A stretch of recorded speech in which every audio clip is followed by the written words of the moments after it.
एक बार की बात है कि एक गांव में एक कंजूस सेठ रहता था। उसकी कंजूसी के चर्चे दूर दूर तक मशहूर थे। उसके पास कोई भी जाना पसंद नहीं करता था। पड़ोस के एक गांव से एक युवक उस सेठ के पास नौकरी मांगने आया। सेठ ने कहा, नौकरी तो तुमको मिल जाएगी, लेकिन मेरी एक शर्त है। अगर तुम शर्त मानते हो तो काम मिलेगा, वरना नहीं मिलेगा। उस युवक ने सेठ से शर्त पूछी। सेठ ने कहा, तुमको सुबह से लेकर शाम तक काम करना होगा।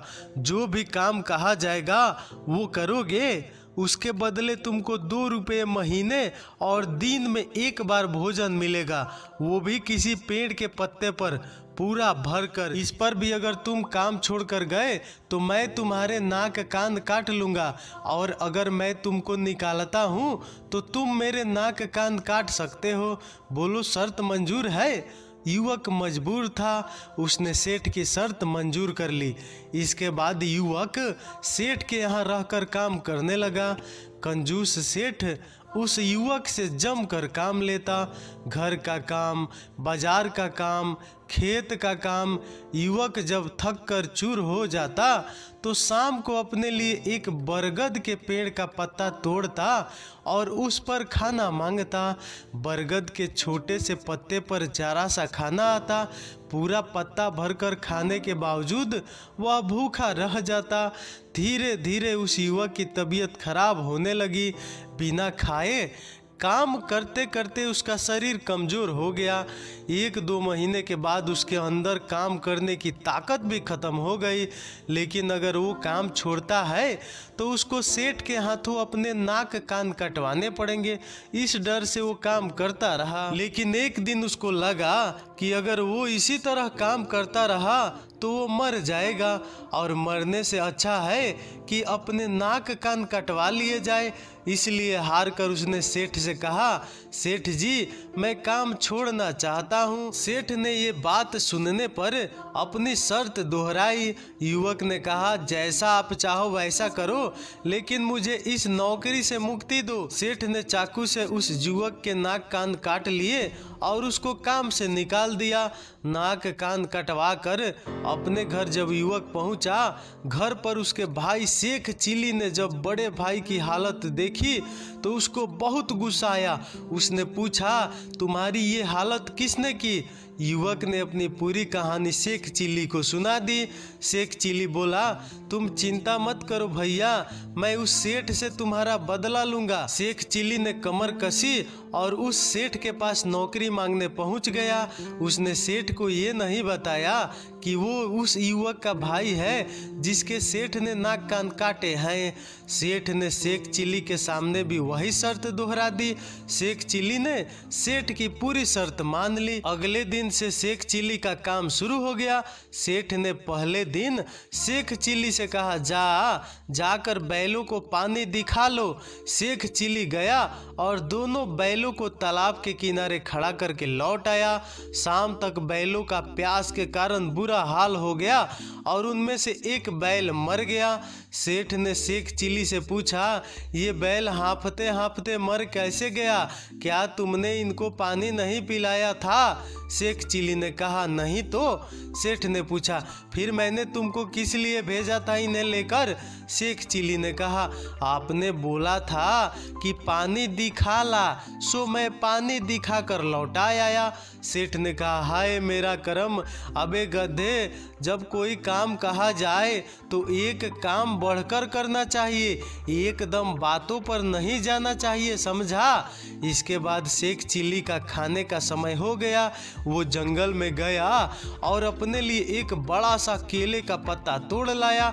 सेठ ने पूछा, ये क्या है? शेख चिली बोला, पत्ता है सेठ जी, खाना दो पूरा भरकर।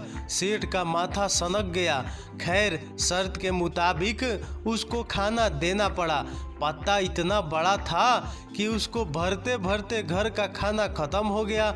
शेख चिली ने पूरा पत्ता भरकर दाल चावल खाए। अगले दिन सेठ ने एक नया बैल खरीदा और शेख चिली को आदेश दिया, जा आज इन दोनों को पानी जरूर पिला देना। उसके बाद हल लेकर पूरा खेत जोताना। वहाँ से जब शाम को वापस लौटे तो शिकार करके थोड़ा गोश्त ले आना। घर में खाना पकाने की लकड़ियाँ ख़त्म हो गई है, लौटते समय लकड़ियाँ भी लेते आना। शेख चिली हल और बैल लेकर खेतों पर चला गया। खेत की जुताई करने के बाद वो थक गया। ईंधन की लकड़ियों के लिए उसने हल को ही काट कर छोटे छोटे टुकड़े कर दिए। जब गोश्त के लिए कोई शिकार नहीं मिला तो उसने सेठ के कुत्ते को काट कर गोश्त निकाल लिया।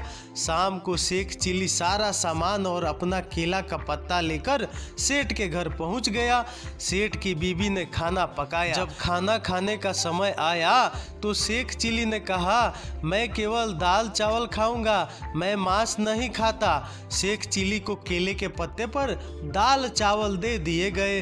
सेठ ने जब पका हुआ गोश्त खाने के बाद बोटी डालने के लिए अपने कुत्ते को आवाज लगाई तो कुत्ता नहीं आया। बार बार बुलाने पर भी जब वो नहीं आया तो सेठ को हैरानी हुई। उसने शेख चिली से पूछा, आज शेरू कहाँ है? शेख चिली ने कहा, जब मुझे कोई शिकार नहीं मिला तो मैंने शेरू को काट कर गोश्त निकाल लिया। सेठ को बहुत गुस्सा आया, वो खूब चिल्लाया पर शेख चिली पर कोई असर नहीं पड़ा। अगले दिन सेठ ने जब शेख चिली से खेत जोतने के लिए कहा तो शेख चिली बोला, खेत तो जोत दूंगा लेकिन हल कहाँ है? सेठ ने पूछा, क्यों, हल कहाँ गया? कल ही तो तू लेकर गया था। शेख चिली बोला, अरे मुझे ईंधन के लिए लकड़ियाँ नहीं मिल रही थी, इसलिए हल को काटकर ही तो कल मैं ईंधन जुटा कर लाया। सेठ ने अपना माथा धुन लिया। एक तो इतने बड़े पत्ते पर खाना खाता है, ऊपर से सारे काम बिगाड़ता है। सेठ को लगा कि नया नौकर इसको बहुत महंगा पड़ रहा है।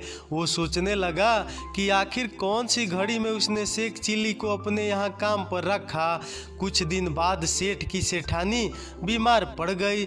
सेठ ने शेख चिली से कहा, जा पड़ोस के गांव जाकर वैद्य जी को खबर कर दे कि आकर दवा दारू कर देंगे। शेख चिली ने अपना गमछा उठाया और पड़ोस के गांव में जाकर वैद्य जी को खबर कर दी। वैद्य जी अपनी दवाई का झोला लेकर सेठ के यहाँ चल दिया। लौटते वक्त शेख चिली ने पूरे इलाके में खबर कर दी कि सेठ की सेठानी मर गई है। सेठ के बाग में जाकर ढेर सारी लकड़ियाँ काट डाली और बैलगाड़ी में भरकर सेठ के घर पहुंच गया। वहां सेठानी की मौत का खबर सुनकर पूरा गांव सेठ के यहाँ जमा हो गया था। सेठ सबको समझा रहा था कि सेठानी मरी नहीं है, बस थोड़ा बीमार है। इतने में वहां शेख चिली लकड़ियों से भरी बैलगाड़ी लेकर वहां पहुंच गया। सेठ ने पूछा, अरे कमबख्त, अब ये लकड़ियाँ क्यों उठा लाया? शेख चिली ने पूछा, क्यों सेठ जी, सेठानी को फूकने के लिए लकड़ियाँ की जरूरत नहीं पड़ेगी क्या? सेठ का चेहरा तमतमा रहा था। अबे फूकूंगा तो तब जब वो मरी होगी, अभी तो वो जिंदा है। शेख चिली बोला, तो थोड़ी देर बाद मर जाएगी। सेठ को बहुत गुस्सा आया, मैं तेरा सिर फोड़ दूंगा, ये सब तू मेरे साथ क्यों कर रहा है? शेख चिली बोला, आप ही ने तो कहा था कि एक काम बढ़कर करना चाहिए, इसलिए जब आपने मुझे बताया कि सेठानी जी बीमार है तो मुझे लगा कि बीमार है तो मर ही जाएगी। अब फिर आप मुझसे कहोगे कि गांव भर में खबर कर दो, इसलिए मैंने पूरे गांव में खबर कर दी। फिर आप बोलते कि फूंकने के लिए लकड़ियाँ ले आओ, इसलिए मैं आपका बाग काटकर लकड़ियाँ ले आया। अब बताओ मैंने क्या गलत किया? अपना चहेता बाग कटने की बात सुनते ही सेठ का गुस्सा 7वें आसमान पर पहुंच गया और वो शेख चिली को गालियां बकने लगा। उसने कहा कि जा दूर हो जा मेरी नज़रों से, मुझे नहीं कराना तुझसे कोई काम। शेख चिली बोला, चला तो मैं जाऊंगा, लेकिन आपको शर्त याद है ना, अपने नाक कान मुझे दे दो, क्योंकि अब आप मुझे निकाल रहे हो, मैं खुद नहीं जा रहा। और शेख शेख चिली ने सेठ के नाक कान काट लिए। सेठ के नाक कान शेख चिली ने अपने गांव जाकर अपने भाई को दिखाए तो सब बहुत खुश हुए। तो दोस्तों, जैसी करनी वैसी भरनी। तो अगर आपको ये वीडियो पसंद आए तो एक लाइक कर दीजिए और नए हैं चैनल पे तो सब्सक्राइब भी कर लीजिए। तो चलिए अगले वीडियो मिलते हैं, तब तक नमस्कार, बाय बाय।